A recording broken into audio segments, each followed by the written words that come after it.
It's the 30th of January today. Got a rough night. This man came in, this American, and as Rob is, very polite, talks to people and all that, but he just went on and on and on. And he was a fascist and homophobic, racist, Nazi and all this. And he had so many opinions. And he just went on and on and on. I was trying to listen to Tears for Fears on my iPod. All I could hear was this man going on and on. And he snored all night, and even the earplugs didn't work, but never mind. So today we're going around San Francisco. Hopefully we're going to see the Golden Gate Bridge, some movie sets, and we're going to see the sea lions at Pier 39. So let's go.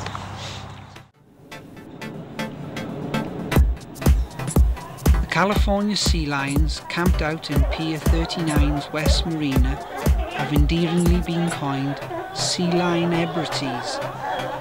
They are an international sensation measured by the multitude of visitors that come to marvel at their antics. Next year, in 2005, marks the 15th anniversary of the California sea lions' arrival to Pier 39. This is Pier 39 where the world famous sea lions are. They've only been here about 15 years. They come in 1990 or something. To do with an earthquake. They must have upset. They came here and all the boats left. And they let them stay here. It's very noisy, very smelly. But you can stay here and watch them for hours. It's great. Very good. As cute as they seem, these sea lions will bite if provoked. Sea lions can swim up to 25 miles per hour in short bursts. You can tell the difference between the males and the females because the males have a bump or crest that develops on the top of their heads at around the 5 years age mark. Grown males reach 850 pounds and 7 feet in length. Females can grow to 300 pounds and 6 feet in length. The boisterous barking pinnipeds starting arriving in droves, taking over the docks in January 1990. At first they numbered from 10 to 50, but due to the plentiful herring supply, the available dock space and a protected environment, the population grew to more than 300 within a couple of months. Each winter season the sea lions population grows as high as 600. Annually, the sea lions tend to migrate to the Channel Islands 350 miles to the south during the summer months. But now a small group chooses to stay at the pier throughout the year. We left our loud, smelly friends and headed out to one of San Francisco's oldest transport systems, the Municipal Railway.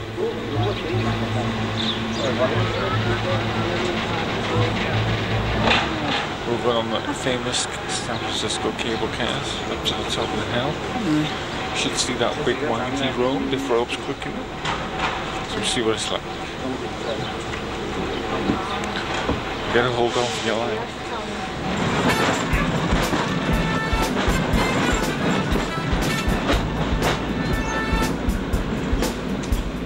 The San Francisco cable car system is the world's last permanently operational, manually operated cable car system and is now an icon of the city of San Francisco.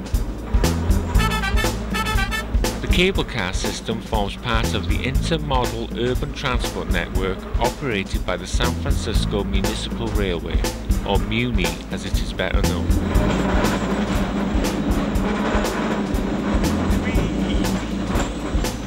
Powell High Line begins from the Fisherman's Wharf and travels along the Washington via Jackson Line all the way down to Market Street. Here, if you look quickly, is the famous windy road Barry mentioned earlier. More of that later.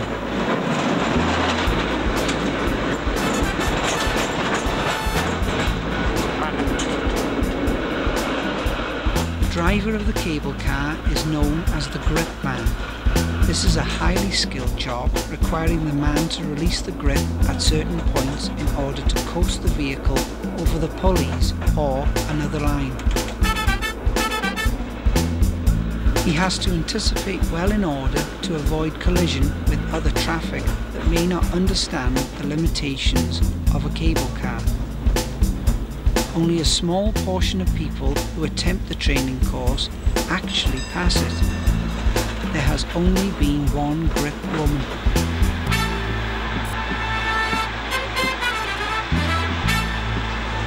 The line started regular service on September the 1st, 1873, and it was such a success that it became the model for other cable car transit systems in San Francisco and elsewhere.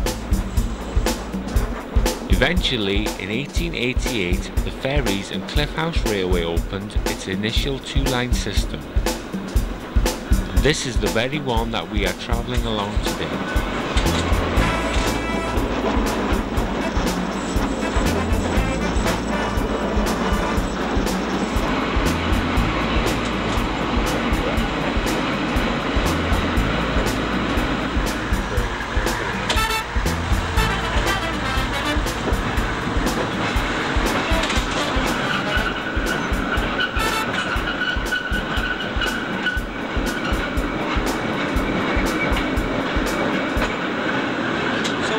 Halfway through it now.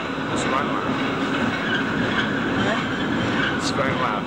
Didn't realise it was steep in it. Yeah, it's really quite steep from the top to the bottom.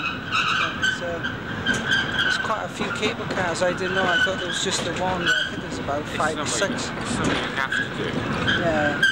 It's a bit cliche, but you've got to do it now. It's pretty good. The first successful cable-operated street railway was the Clay Street Hill Railroad, which opened in 1873. Even though we both agreed it was a fantastic way to travel around the city, we couldn't help but think it was also the most dangerous.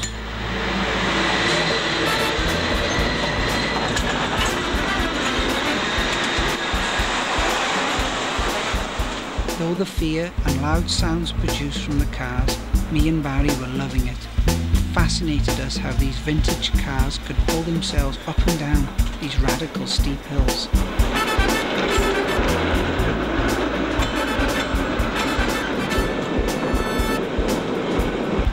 The cable car system eventually connects at both its terminals on Market Street, the first at Taylor and Bay Terminal and the second at Hyde and Beach, which is where we were about to get off at.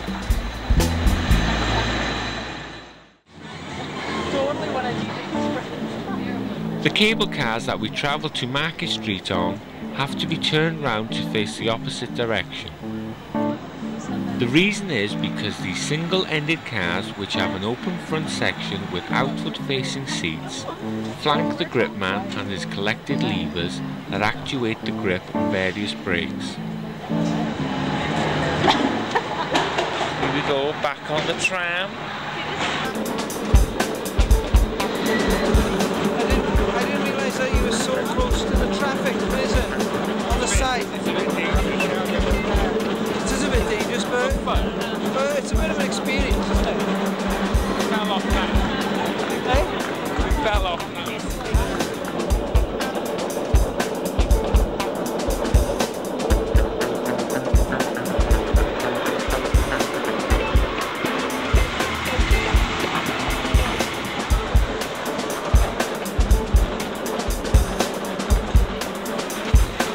As soon as we started to appreciate the sights and sounds from the cable car, we had realised that our journey had come to a close. This was the end of the cable car journey for us, but not the end of the road. After all, it was only 1 PM and we hadn't even done the famous Golden Gate Bridge or found our favourite film locations. We still had a hell of a lot to do yet, and we only had the hire car for another 2 days.